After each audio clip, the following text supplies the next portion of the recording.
اس سے میں اپنے بیٹے سے تیرا نکاح کرنا چاہتا ہوں۔ سبحان اللہ، ذرا توجہ دے۔ حضرت عمر جیسا خلیفہ 36 لاکھ مربع کلومیٹر کا حاکم، اور بیٹے کا رشتہ لے کے غریب دودھ والے کے گھر پہنچ گئے۔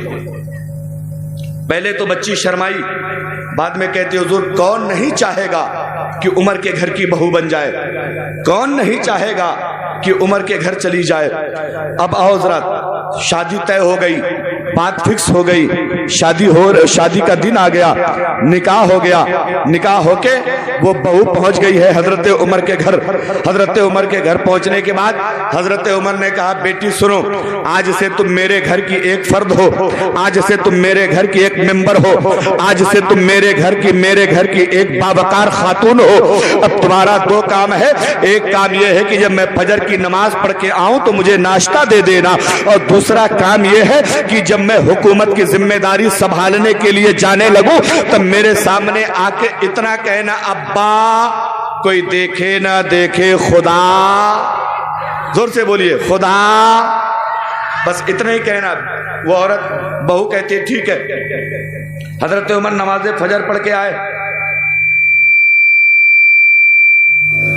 حضرت عمر نماز پڑھ کے آئے، بہو نے ناشتہ دے دیا، اور جب حضرت عمر جانے لگے حکومت کی ذمہ داری سنبھالنے کے لیے تو بہو سامنے آ کے کھڑی ہو گئی، کہنے لگی ابا کچھ یاد ہے، ابا کچھ پتا ہے؟ کہنے لگے حضرت عمر کہنے لگے بیٹا مجھے یاد نہیں ہے، بتاؤ کیا بات ہے؟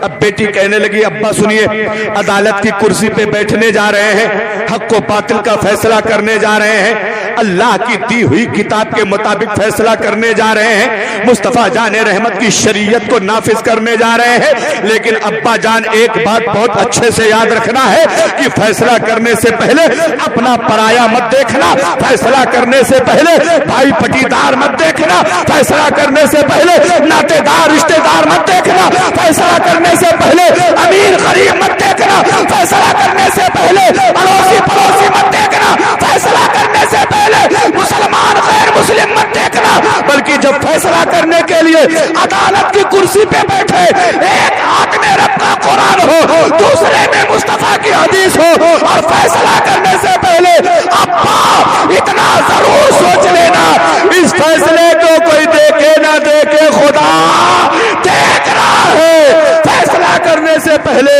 ایک بار ضرور یہ سوچ لینا اس فیصلے کو کوئی دیکھے نہ دیکھے خدا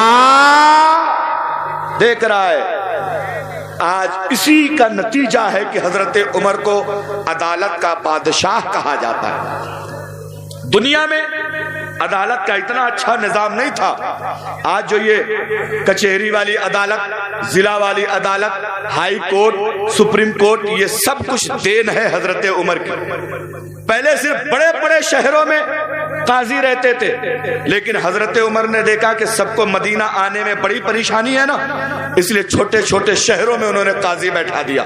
آج اسی کی کاپی کر کے پوری دنیا تحصیل میں اپنا جج بیٹھا دیتی ہے، ضلع پہ اپنا جج بیٹھا دیتی ہے۔ موسے گاؤں کے میرے بھائیو ایمانداری سے بتانا، تمہیں اپنا ہر مقدمہ لے کے اگر دلی سپریم کورٹ جانا ہو تو کتنا مشکل کام ہے، لیکن وہی مقدمہ نانپارا اور نواب گنج میں حل ہو جاتا ہے تو کتنا آسان کام ہے۔